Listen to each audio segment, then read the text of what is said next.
สบายดีพี่น้องหลังจากเลิกโรงเรียนพี่น้องอันใส่โซลาร์เซลล์จะเฮิงเลยยังบ่ได้มาพาพี่น้องมาเบิ่งของเรามาเบิ่งกันมาเบิ่งโซลาร์เซลล์นอกจากแล้วตอนนี้ฝุ่นลายนะเมื่อนี้แดดปักแห้งหนึ่งพี่น้องมันต้องกันนะมันต้องลายแห้งทุกทีนะพี่น้องเห็นบ้าง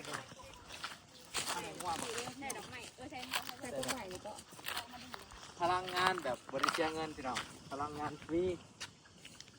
ปึ๊บออกสายหนาไปตัดเดี๋ยวมาเบิ่งนี้พี่มาเบิ่งนี้พี่เอาเจใส่นี่มันออกหมากบ่มาเบิ่งท่านละออกครับนี่ออกดิหนามฟรีเปิดตาไว้เลยไหลแห้งเนาะแห้งเกิดได้เนี่ยแห้งเกิดแฟนตากแฟนเดียวพี่น้องจะเบิดถึงครับให้มันชุ่มท่านนี่แล้วเนาะเย็นค่ะกันดิตึกแห้งขึ้นมาก็มีมองล่างมือที่พอเราเปล่งลงน้องจะนำใส่บดเขาเอื้อนนะไปคุดจี้ใส่แกงน้ำไม้อันนี้เนาะตลาดเชี่ยวพี่น้องบ่ได้ใส่อันนะบ่ได้ใส่อันโต๊ะควบคุมลายเดี๋ยวมาเบิ่งบ่ได้ใส่โต๊ะควบคุมอย่างนี้แต่ไฟแบบตรงๆเลยนะตรงจากแผงโซล่านี่มาเขาไดเลยไดหรือว่าปั๊มน้ำอะไรพี่น้องปั๊มตัวข้างลมบ่ได้ใส่อันโต๊ะควบคุมยังมีแต่ใส่เบรกเกอร์อันเดียวก็คือแบบว่าต้นขึ้นนี่ ชื่อคนข้างว่าหน่อยนั่นแหละบ่ได้ใส่ยังหลายบ่ได้มีอันโต๊ะอื่นควบคุมอันนี้เขาเอาน้ำล้างจะว่าดีไปจังเนาะมันเป็นขี้ฝุ่นนะขี้ฝุ่นได้หลายแดดเต็มที่แล้วตอนเที่ยงนี่แห้งสุดแหละสำนีนะก็แห้งอยู่เนาะแห้งสุดแหละแล้วที่พดต้นอันนี้มันกำลังเป็นดอกมากินหมากมันไงหมากเนี้ยสำหรับหมากมะลิแบบแอปเปิลหน่อยเป็นเนาะเป็นมาจากหมอดเนาะมันเป็นชุ่มใช่ปะโมเทิงนะมันกระเทินโมมีสายยางบัดนี้นะมาเขาโพสนั่นโพสนี่ก็ง่ายพี่น้องแถวบริเวณน้องนี่นะแต่เมื่อนี้กับภาพพี่น้องมาเบิ่งอันนี้แน่แหละก็คือตึกเอาปลาไปแกงกินเที่ยงนะพี่น้องเอาไว้แกงน้ำมันเขาคือแกงปลาเป็นคนละเมนูเหมือนเป็นสองเมนูปักจะไปติดปลาแต่โอเคอยู่เนาะในโซลาเซลล์ก็คือว่าตอบโจทย์ในส่วนความแข็งแรงส่วนแรงแค่นั้นเองตัวนี้ก็ไซส์แล้วพี่สถานก็ไซส์แล้วน้ำนี่แบบเปลี่ยนสีเห็นเลยพี่น้องเปลี่ยนสีแบบจากสีเหลืองๆคือแบบนะแบบกับโบเรืองเนาะแต่ว่ามันออกสีแบบสีบัวๆนะมีขีดตมมาเบิ่งตัวนี้สามารถแนมเห็นที่ดินเลยกินจักรจันทร์ลายมือคิดปลากันน้ำมันคือใสเนาะใสแบบใสไว้ลิแตกต่างแห้งเนาะจากน้องนะมาที่สู่น้องแต่ว่า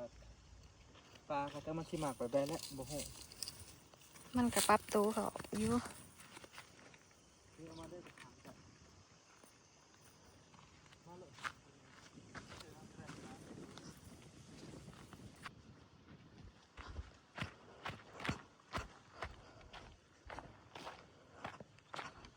น้ำบ่ได้เพิ่มเป็นชนะน้ำคือยังสำเก่าน้ำคือยังสำเก่าอยู่ทุกคนเราบได้เปล่งลงคู่มือให้ได้บัวหน่อยผู้ใดเอาลงมาใส่ค่ะบัวหน่อยต้องขอเอามาหน่อยหรือว่าเราเอามาใหม่เกิดเซ่ติดเฉยเนาะติดอยู่ปักมันโทรศัพท์เขาจะระเบิดก็คือน้องตัวนี้ยังเลี้ยงแค่ไหน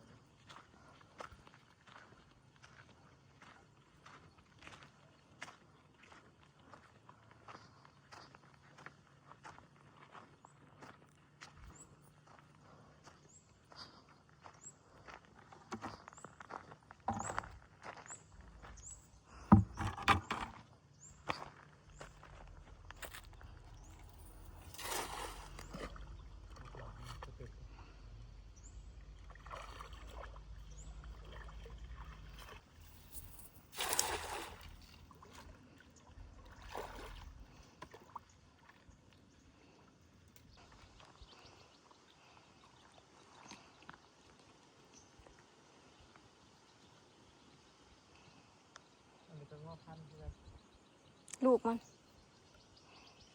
มันจะตกหนักใช่ปะปล่อยสนองกัด ปลาตะเพียน ตัวหนึ่งก็แกงละ ตัวเดียวก็พอไข่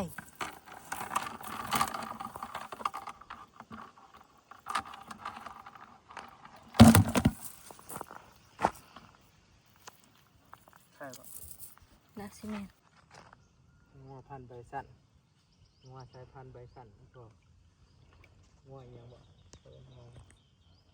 สายพันธุ์กระบอกเห็ด บ่เคยมีงัวพันธุ์ก็เลยบ่ฮู้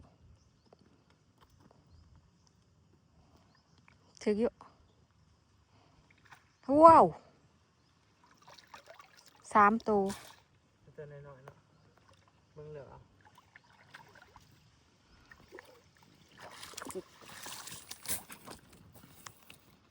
ปลายังใส่ตัวหน่อยนะ จันทร์ คือหน่อยแท้ จันทร์หรือปลาพรนี่แหละมันคิดดีก่อน โอ้มันห่อนเลย เอาตัวหนึ่งก่อนเอาตัวเดียวนี่แหละเอามาดูขู่ก็ได้ปะไปแกงกินสิทันห้องเย็นดีกว่าตอนแรงตอนนี้ก็ตุ้ยๆเลยตัวใด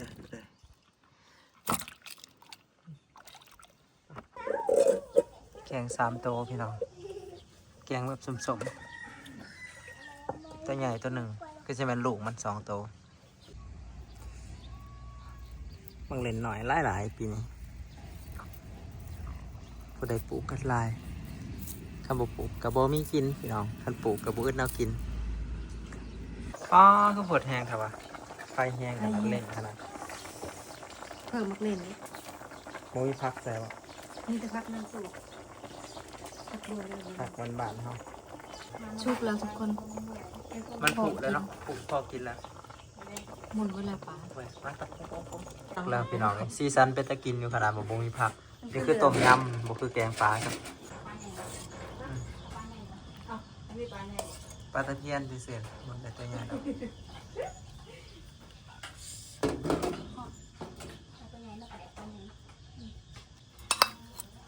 ทางนั้นว่าเรื่องปลาแดกทางนี้ว่าปลาใหญ่จึงมาให้ปลาจะสดกินกับแกงหน่อไม้กินได้แกงหน่อไม้แซ่บแล้วจะอยากปลาน้ำพังอยู่บ่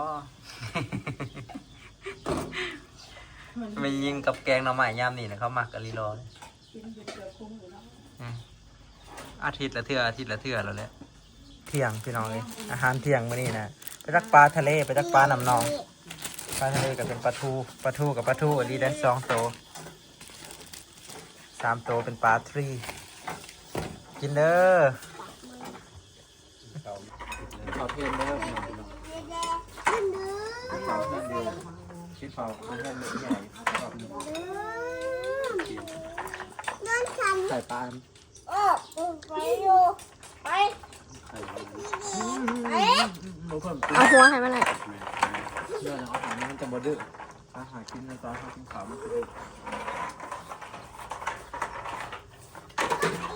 แม่ฝากกินแกงมาใหม่นะแม่มึงเด้อ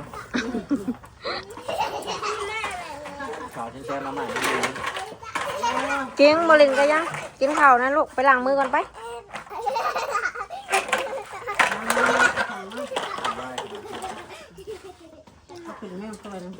เขาแล้วมาแหวลินเฮือนนะซาวคณะบ่าวเพิ่นเฮ็ดเฮือนใหม่2พ่อเมียเนาะซอยกันสร้างซอยกันสา เฮ็ดหัวกันได้เฮือนเฮ็ดยาวคักเลยเนาะหลายคนจะบ่ญาติกันขึ้น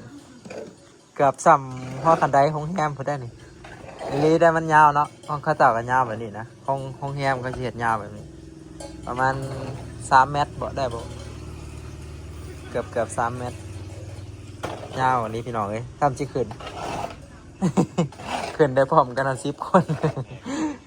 ยาวมันแห่เคยบ่แห่ไผ่แล้วเนาะได้ลูกชาย2 คนแห่ไผ่ขึ้นเฮือน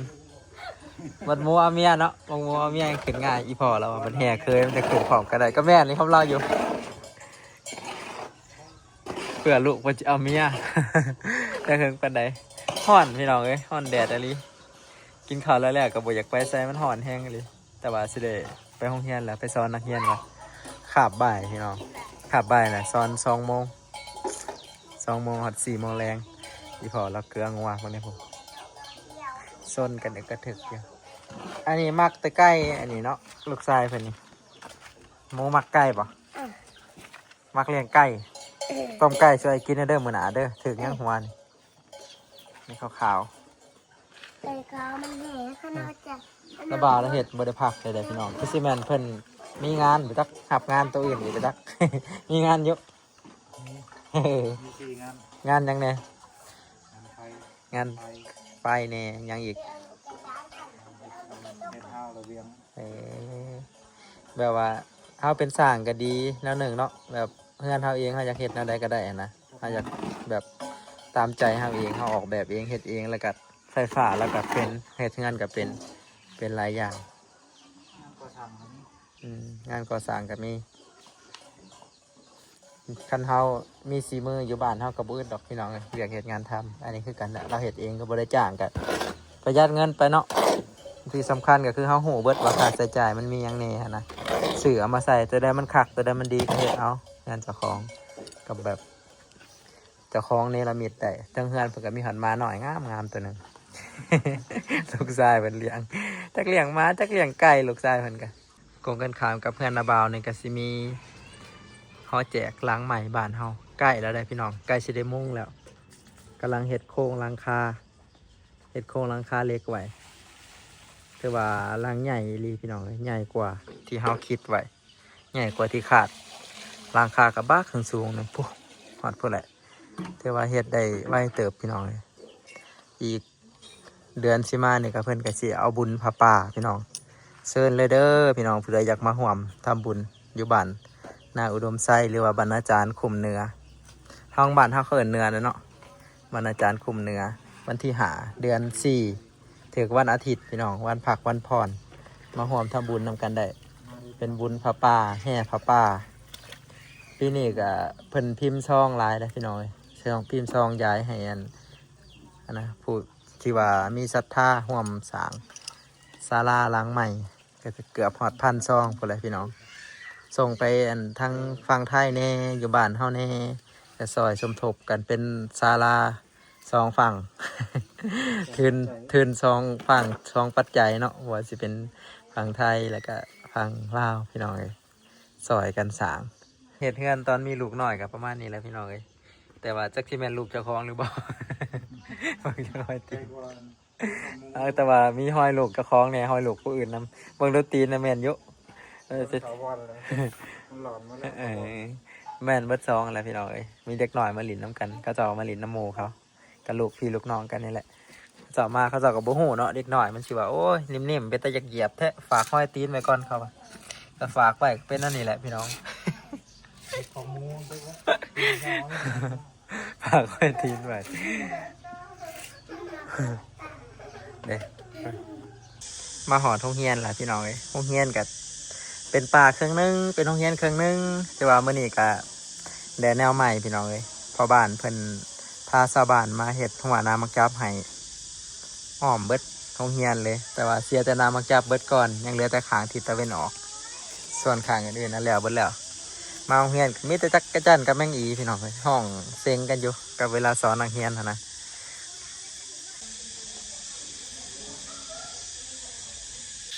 เลยหัวใหม่พี่น้องเลยหัวโรงเรียนใหม่เพิ่นมาเฮ็ดให้มื้อเช้านี่ใครแต่ว่ามันเป็นอันรักปูนปวกบกินพี่น้องแบบทาวอดเลยขางโรงเรียนก็เป็นป่ามีแต่จักรจันทร์พี่น้อง อีกข้างหนึ่งก็เป็นปราสาท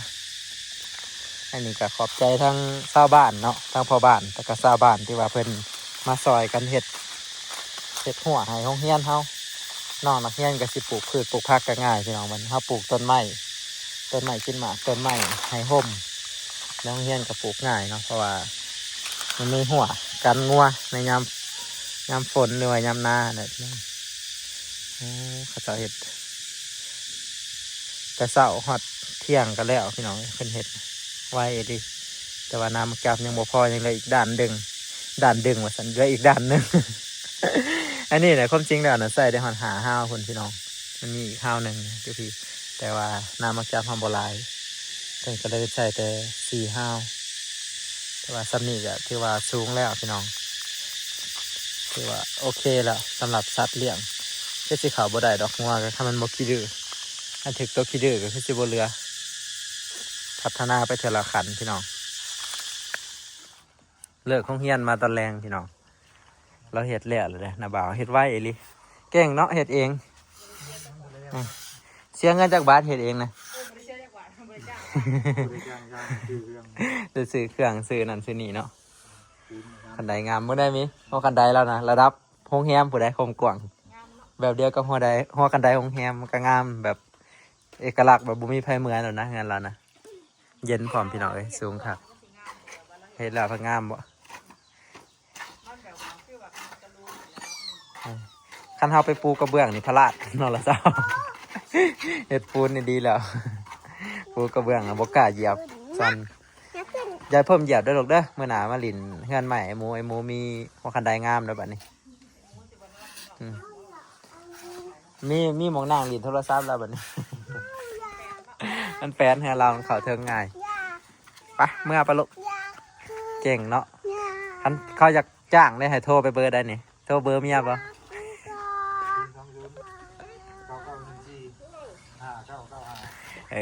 เบอร์สั่งพี่น้องเลยกันยาบ่แม่นบ่เฮือนดินก็ได้เห็ดขันใดเฮือนไม้ก็ได้เห็ดขันใดเนาะ